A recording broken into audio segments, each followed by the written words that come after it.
संख्याओं को संख्या रेखा पर दर्शाओ। बात करते हैं संख्या रेखा पर दर्शाने की।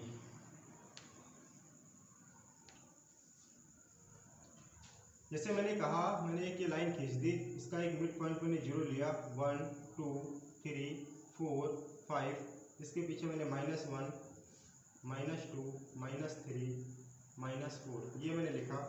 यहाँ पर मैं एक साइकिल बना रहा हूँ, ठीक है, तुम्हें बताना ये एक साइकिल है, साइकिल नहीं है ये बना लेना, ठीक है, ये साइकिल है अपने पास में। यहाँ पे इसको मैं तुम्हें बता रहा हूँ, हमेशा ध्यान रखना कि जब हम आगे की ओर चलते हैं, ठीक, कहाँ चल रहे हैं हम, आगे की ओर चल रहे हैं, मुझे आगे की ओर चलना है, आगे की ओर चलना है, तो जहाँ पे पहला पहिया आएगा वो संख्या क्या होगी, बड़ी होगी। कैसी होगी संख्या हमारे पास में, बड़ी होगी। जहाँ पिछला पहिया होगा वो संख्या कैसी होगी, छोटी होगी। अब अगर तुमसे कोई पूछे कि -3 बड़ा है कि -4 बड़ा है, तो कौन सी संख्या बड़ी है, -3 बड़ी है। क्यों, अगला वाला पहिया कहाँ पे है, बड़ी संख्या पे, तो संख्या कौन सी बड़ी हुई, -3 बड़ी हुई। हम इससे आगे अगर बढ़ेंगे तो फिर आगे आएंगे तो -2 बड़ी होगी, -3 छोटी होगी। क्यों, पुराने जमाने में सबसे पहले क्या आए थे, बंदर आए थे, उसके बाद मनुष्य बना, ठीक है, वहां से जोड़ना स्टार्ट करना है तुम्हें। अच्छा, ये बात हो रही है। उसके बाद हम तुम्हें बता रहे हैं कि संख्या रेखा पर हम दर्शाते कैसे हैं। मान लो तुम्हें समकक्ष परिमेय निकालना हो, एक बात करते हैं समकक्ष परिमेय की। समकक्ष परिमेय संख्याएं तुमको बताना। मैंने लिख दिया 1/2 और मैंने क्वेश्चन कहा कि 5 समकक्ष परिमेय संख्याएं बताइए। 1/2 की तुम्हें 5 जो है समकक्ष परिमेय संख्याएं बतानी है। कितनी, 5 समकक्ष। समकक्ष का मतलब क्या है, इसी के समान तुम्हें बताना है। एक संख्या तुम्हारे पास 2/4 इसको लिख दे, कोई दिक्कत, 4/8 इसको लिख दे, काट के देख लो, 2 कम 2, 2 दूनी 4, 4 कम 4, 4 दूनी 8। देखो 1/2 बराबर में 1/2 लिखा, बराबर में 1/2 लिखा, किसी को कोई दिक्कत। मैंने संख्या लिख दिया 12/24, इसको काट के देखो, 12 कम 12, 12 दूना 24। मुझे चाहे जितनी संख्या लिखनी हो ऐसे समकक्ष में लिख सकते हैं। तो 1/2 के समकक्ष में अगर तुमसे पूछेगा तो पहली संख्या 2/4, दूसरी संख्या 4/8, तीसरी संख्या 12/24। इसी प्रकार से हम अगली संख्या लिख सकते हैं। ये बात समझ में आ गई कि समकक्ष परिमेय संख्याएं क्या होती है हमारे पास में। दूसरी बात आती है, मैंने एक नॉर्मल सा क्वेश्चन तुम्हें दिया कि 3 व 4 के बीच 5 परिमेय संख्याएं बताओ।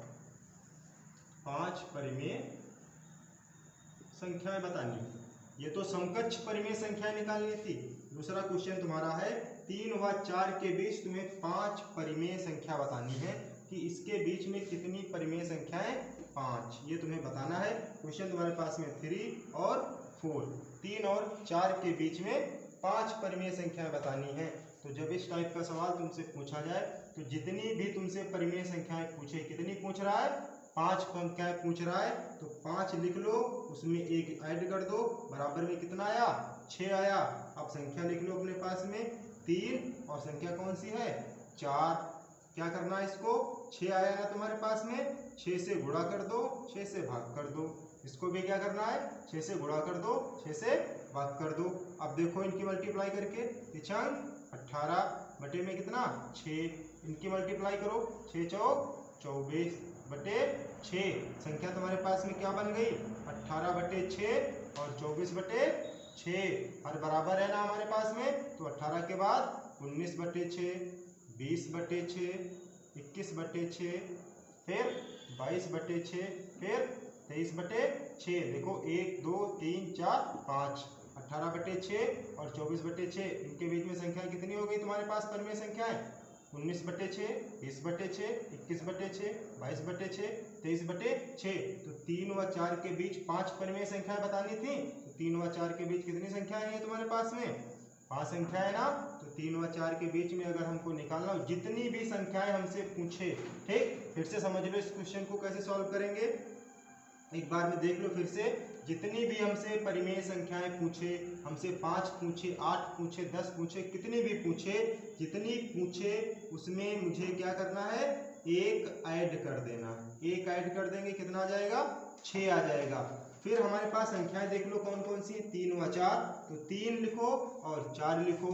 हमने एक ऐड किया 6 आया, इसको तुम्हें 6 से गुणा करना है, 6 से भाग करना है। फिर क्या करना है, 6 से गुणा करना है और 6 से भाग करना है। तो 3 चंग ऊपर ऊपर की गुणा 18 बटे में 6, इसकी मल्टीप्लाई करो, 6 चौक 24 बटे में 6। संख्या तुम्हारे पास में क्या बन गई, 18 बटे 6 और 24 बटे 6। अब इसके बीच वाली संख्याएं लिख दो, 18 के बाद 19, 19 के बाद चंग 18 बटे में 6, 4 चंग 24 बटे में 6। संख्या तुम्हारे पास में 18 बटे 6, 24 बटे 6। यहाँ से क्या करना है तुमको, 18 के बाद 19, 20, 21, 22, 23 और 24 तुम्हारे पास में है ही है, सबके बटे में 6 लिख देना है तुम्हें। ये हमारी कितनी संख्या हो गई, 5 परिमेय संख्याएं हो गई। 3 व 4 के बीच 5 परिमेय संख्या निकालनी थी, मैंने निकाल लिया। ठीक है, अब देखते हैं आगे क्वेश्चन तुमसे मैं सॉल्व कराता हूं। ये तो था सिंपल सी बात। अगर तुमसे कह दे कि 1/2 तथा 3/5 के बीच परिमेय संख्याएं बताओ, कितनी भी परिमेय संख्याएं पूछ सकता है, 2, 3, 4। तुमसे मान लो 4 पूछ रहा है तुमसे के बीच 4 परिमेय संख्याएं बताओ, 4 परिमेय संख्याएं बताओ। ये पहली एक्सरसाइज है, इसके आगे का तुम्हें मैं कल सिखाऊंगा। ये क्वेश्चन तुम्हारे पास में है, 1/2 तथा 3/5 के बीच 4 परिमेय संख्याएं बताओ। ठीक, तुमको ऐसे क्वेश्चन के लिए क्या करना है, यहाँ पे 2 टाइप होते हैं, मैं तुम्हें दोनों टाइप सिखाऊंगा। सबसे पहले तुम्हें देखना है कि ये दोनों हर क्या दिए गए तुम्हें, हर कैसे हैं, समान नहीं। कैसे हैं, असमान है, तो ये दोनों हर समान नहीं है। जब हर समान नहीं है तो क्या करना है हमें, संख्या 1/2 लिखी है व संख्या 3/5 लिखी है, इसके बीच में मुझे कितनी परिमेय संख्या बतानी है, 4 परिमेय संख्या बतानी है। देखना है तुम्हें समान नहीं है क्या, हर जो दिए गए हैं वो समान नहीं है। तो जो संख्या हमें पहले दी गई है इसको a मान लो और जो संख्या बाद में दी गई है इसको b मान लो। इन दोनों को जोड़ करके क्या कर देना है, आधा करना है तुम्हें। a + b/2, a + b/2, संख्या जो पहले दी गई उसको a, दूसरे वाली संख्या को b और उसका क्या करना है, आधा करना है। नियम याद रखना कि पहले वाली संख्या को a, दूसरी वाली संख्या को b, दोनों को जोड़ करके क्या करना है, आधा करना है। देखो कैसे मैं करता हूँ, पहले a संख्या दी गई है तो 1/2 + 3/5, इसको जोड़ करके क्या करना है, आधा करना है। ये संख्या जो है इसके साथ में आएगी तो इसको हम लिख सकते हैं, सिंपल सी बात, 1/2। ये भिन्न हमारे पास में है, भिन्न में जब हर बराबर नहीं होते हैं तो हम क्या करते हैं, इससे गुणा करते हैं। 5 × 1 = 5 × 5 प्लस 2 × 3 = 6 बटे में 2 × 5 = 10, ऐड कर लिया 1/2। फिर देखा 6 × 5 = 11, 11 बटे 10। फिर मैंने क्या देखा, इसकी 1 से 11 की मल्टीप्लाई कराई, 11 कम 11, 10 दूना 20। संख्या हमारे पास में क्या थी पहले, 1/2। अब इसके बीच की संख्या क्या निकल के आई है, 11/20। अगली संख्या क्या निकल है हमारे पास में, 3/5। मुझे कितनी परिमेय संख्या निकालनी है, 4। फिर उसके आगे का प्रोसेस, ये संख्या तुम्हें छोड़ देनी है, ये संख्या तुम्हारे पास में 2 आ गई, इस वाली संख्या को मैं a मानूंगा, इस वाली संख्या को b मानूंगा। फिर वही काम करना है तुम्हें, कौन सा फार्मूला अप्लाई करना है, a + b/2, ये फार्मूला तुम्हें अप्लाई कर देना है। तो a की वैल्यू कितनी है, 11/20 प्लस b की वैल्यू कितनी है, 3/5 और इसके बटे में कितना, 2 लिखना है तुम्हें। आगे देखो, ये 2 मैंने अभी तुमको सिखाया कि 1/2 बटे इधर आ जाएगा।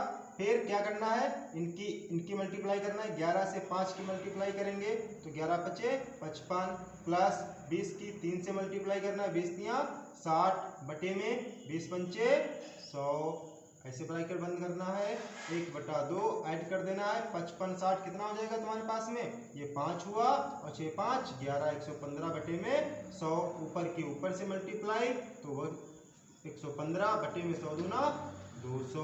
अगली संख्या मुझे क्या मिल गई, क्या मिल गया मुझे अगली संख्या। अब ये 3/5 नहीं लिखना है, 3/5 की जगह क्या आ गया हमारे पास में, 115 बटे में 200। अगली संख्या थी हमारे पास में क्या, 3/5। अब इसी प्रोसेस से हम निकाल सकते हैं। फिर आगे आएंगे, फिर इन दोनों संख्याओं से मुझे मतलब नहीं रह गया, फिर ये दो संख्या हमारे पास में आ गई, तो इस संख्या को a मानेंगे, इस संख्या को b मानेंगे और अपना वही फार्मूला फॉलो करेंगे, a + b/2। जितनी भी मुझे संख्याएं निकालनी हो, हर बार में ये संख्या मुझे लास्ट में ही रखनी है, क्योंकि इसके और इसके बीच की परिमेय संख्या निकालनी है। बच्चों बात समझ में आ गई ना। और इसका जो दूसरा टाइप होता है, यहाँ पे r का मान इज ग्रेटर देन s होता है, a जो भी हम मानते हैं a is greater than b का मान, तो वहाँ से फर्स्ट ईयर में, क्लास फर्स्ट ईयर में मुझे एक चैप्टर दिया गया है संख्या पद्धत, वहाँ से हम सारवंतन निकालते हैं। ठीक, वो हमारा बहुत ही छोटा चैप्टर होगा, d = r - s अपान करके निकालते हैं। ये चीज़ तुमको हम बाद में बताएंगे, लेकिन तुम्हें अभी ये सीखना है। आज की क्लास के लिए थैंक यू, धन्यवाद। बने रहिए हमारे चैनल जी हाईटेक क्लासेस पे और देखते रहिए 9th की मैथ। धन्यवाद।